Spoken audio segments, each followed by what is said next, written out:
Sebenarnya pemikiran filsafat itu ada dalam dua kategori. Ya. Kategori pertama, filsafat sebagai proses.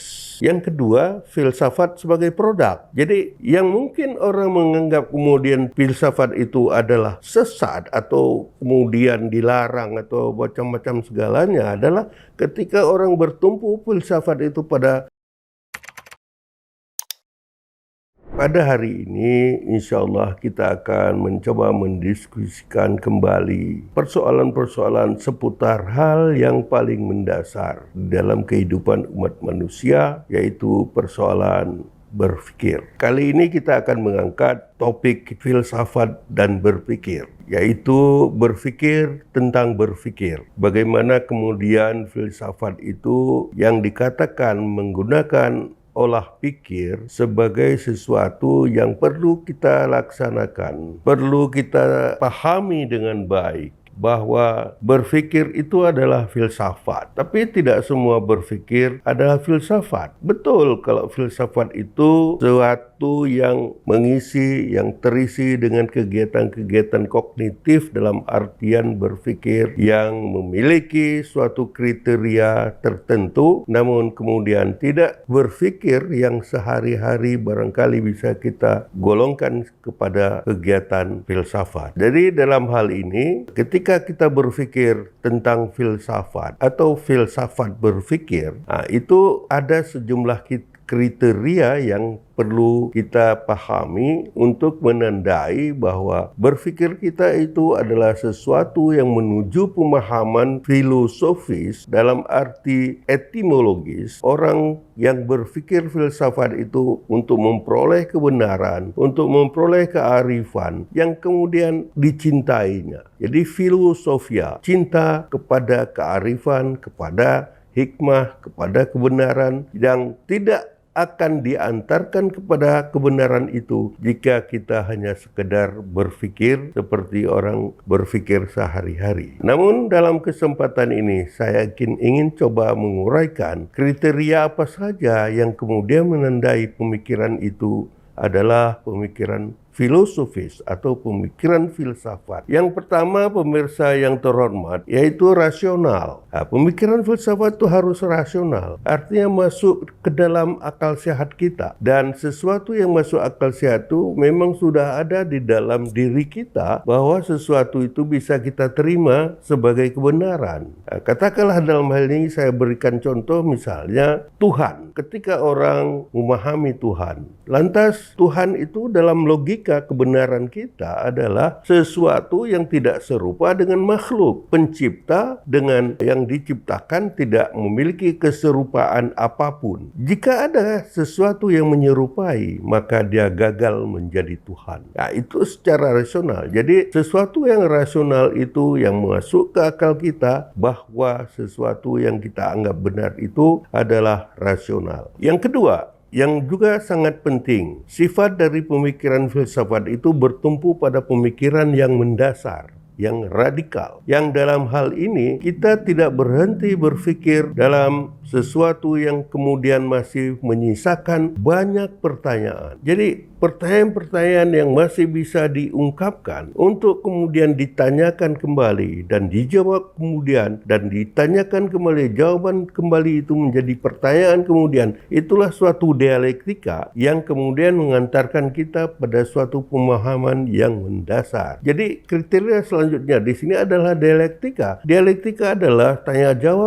jawab yang terus berlangsung dalam sejauh mana kemampuan seseorang mampu mempertanyakan sesuatu yang kita bilang kebenaran yang bersifat universal. Jadi sifat universal dan dialektika itu adalah juga bagian dari kriteria yang menandai pemikiran filsafat. Jadi melalui dialektika kita bisa menemukan suatu kebenaran yang paling mendasar yang sifatnya universal, yaitu kebenaran yang bisa diterima dimanapun, kapanpun oleh bangsa manapun. Kalau di satu tempat benar, maka di tempat lain pun benar, dan kapanpun itu akan menjadi benar. Jadi kebenaran universal adalah kebenaran yang dapat diterima di mana-mana oleh siapa saja dan kapanpun. Jadi tidak terikat pada dimensi waktu dan ruang. Dan selanjutnya, udah berapa tadi? Satu, rasional, kemudian radikal, dialektika, universal, dan kemudian sistematis. Jadi pemikiran yang dikatakan memiliki kapasitas penalaran filsafat itu harus berlangsung sesuai dengan anak tangga. Jadi sifatnya sistematis, ya, tidak terjadi lompatan-lompatan yang tidak teratur, namun kemudian mengakibatkan kejomplangan yang terjadi yang sebenarnya tidak perlu. Jadi sistematis adalah sifat atau kriteria juga yang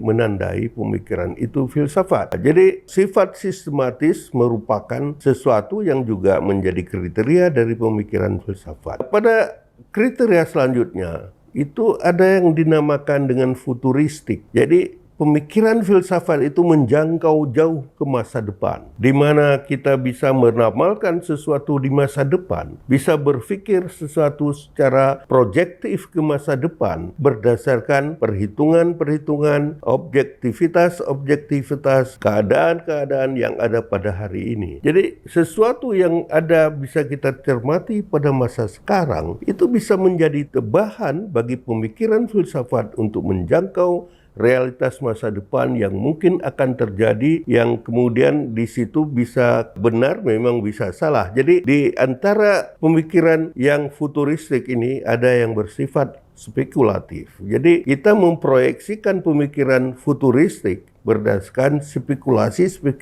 tertentu yang bukan berarti bahwa spekulasi ini tanpa dasar. Jadi ada kita miliki di sini dasar-dasar spekulasi dari suatu ramalan ke depan berdasarkan situasi objektif hari ini. Misalnya contoh, pada generasi milenial sekarang, misalnya anak-anak muda banyak kita lihat nangkring sampai jauh tengah malam, sampai jam 2, jam 3 belum tidur. Secara medis kita ketahui bahwa pada jam-jam 12 sampai jam 2 misalnya, itu adalah masa-masa di mana insulin diproduksi secara optimal pada pankreas manusia. Jadi pada masa-masa produksi insulin pada jam-jam 12 sampai jam 2 misalnya, tapi harus dalam kondisi tidur. Kalau hari ini kita lihat banyak anak muda yang sampai jam segitu, jam 2 sampai jam 3 belum tidur, mereka begadang. Jadi kita bisa meramalkan kondisi anak-anak muda ke depan. Sebagian besar dari anak-anak muda, dari orang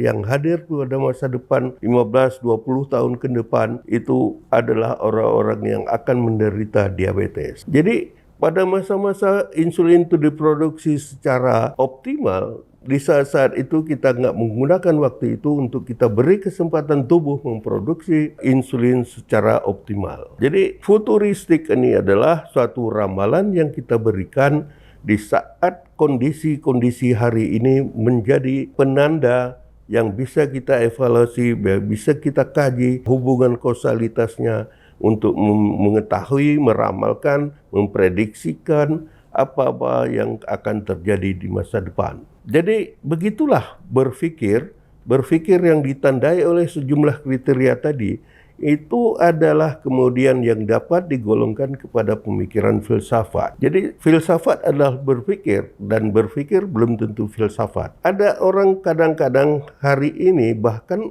ada tokoh-tokoh yang menganggap berpikir itu sesat. Sebenarnya pemikiran filsafat itu ada dalam dua kategori, ya. Kategori pertama, filsafat sebagai proses. Yang kedua, filsafat sebagai produk. Jadi yang mungkin orang menganggap kemudian filsafat itu adalah sesat atau kemudian dilarang atau macam-macam segalanya adalah ketika orang bertumpu filsafat itu pada produk yang dihasilkan oleh pemikiran filsafat yang dikemukakan, yang diungkapkan oleh orang-orang atau filosof tertentu yang hasil pemikirannya itu bertentangan dengan agama misalnya, bertentangan dengan kaidah umum, dengan norma-norma umum. maka dianggap kemudian filsafat itu menyesatkan. Padahal kalau kita mengetahui filsafat itu bukan dalam posisi kita pandang sebagai produk, tapi filsafat kita pandang dari sisi proses. Jadi betapa kemudian kriteria yang saya kemukakan di depan ini adalah proses yang digunakan. Kriteria digunakan dalam proses berpikir untuk menciptakan kemampuan orang-orang mendapatkan kebenaran yang universal. Jadi juga berfilsafat ini juga memberi makna yang positif secara penalaran yang positif yang kemudian memberi kemampuan kepada pemikir filsafat itu sesuatu yang bisa memahami keadaan secara lebih baik. Ada kepekaan sosial yang terbentuk di antara dampak-dampak yang dapat dilahirkan oleh pemikiran filsafat kepada manusia yang kemudian merasa menggunakan cara-cara berpikir filsafat ini untuk memiliki semacam kepekaan dalam memahami segala keadaan yang ada di sekelilingnya. Inilah beberapa hal yang dapat kita pahami, dapat kita ikhtisarkan secara ringkas untuk menandai pemikiran sebagai proses, bukan pemikiran sebagai produk yang kemudian kita dapat menggunakan filsafat ini untuk kemampuan mencerdasi keadaan sekeliling dengan kepekaan intelektual tertentu yang memberikan kita manfaat memahami keadaan dengan baik dan tanpa kemudian menjadi panik ketika kita sudah memahami pemikiran yang terjadi ataupun keadaan yang ada hari ini secara cerdas. Pemirsa yang saya hormati, barangkali ada satu ayat yang bisa saya quote dalam hal ini, yang berarti pemikiran itu yang tadinya kita gunakan adalah untuk kemudian memberi kita kemampuan untuk memahami alam, memahami segala suasana yang terjadi dalam konteks ilmu. Jadi ada penegasan yang kuat di dalam Al-Quran pada surah Al-Isra yang mengatakan bahwa la taqfu ma laysa laka bihi ilm innas sam'a wal fuada kullu ulaika kana mas'ula. Jadi ayat ini menegaskan janganlah kamu mengikuti segala sesuatu yang kamu tidak paham atasnya. Tentu dalam hal ini ajaran Islam itu menegaskan bahwa keberilmuan kita, pengetahuan kita terhadap sesuatu yang akan kita jalankan sebagai ibadah, sebagai apapun, sebagai ajaran Islam misalnya, itu harus dilandasi kepada ilmu. Tanpa ilmu, maka apa yang kita lakukan, apa yang kita yakini, itu menjadi bohong, menjadi tidak benar, menjadi tidak terakui oleh Tuhan. Barangkali dasar satu ayat yang saya bacakan barusan itu bisa menjadi landasan berpikir kita pada situasi apapun, sehingga kita merupakan masyarakat yang betul-betul peka terhadap kondisi masyarakat yang ada hari ini. Segala problema yang kita rasakan hari ini dapat kita pahami secara baik dan membuat kita paham dan tidak kemudian menjadi orang-orang yang panik karena suatu keadaan yang kita nggak terima misalnya. Cerdasi kembali hal-hal yang berhubungan dengan pemikiran filsafat, sehingga pemikiran filsafat itu menjadi suatu alat bagi kita untuk memahami apapun persoalan yang harus kita hadapi,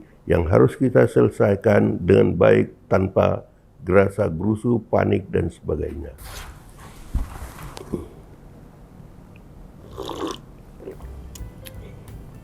Baik, barangkali itulah tadi ulasan singkat saya yang kemudian dapat mungkin berguna bagi Anda semua untuk berpikir secara sistematis, radikal dan sebagainya dalam memahami segala persoalan dalam kehidupan Anda yang sehari-hari, yang sifatnya masa depan, untuk memberi Anda kemampuan memahami persoalan yang mendasar dan menciptakan kepekaan-kepekaan tertentu buat Anda sekalian. Jika video ini bermanfaat untuk Anda, silakan subscribe, like, dan nyalakan loncengnya.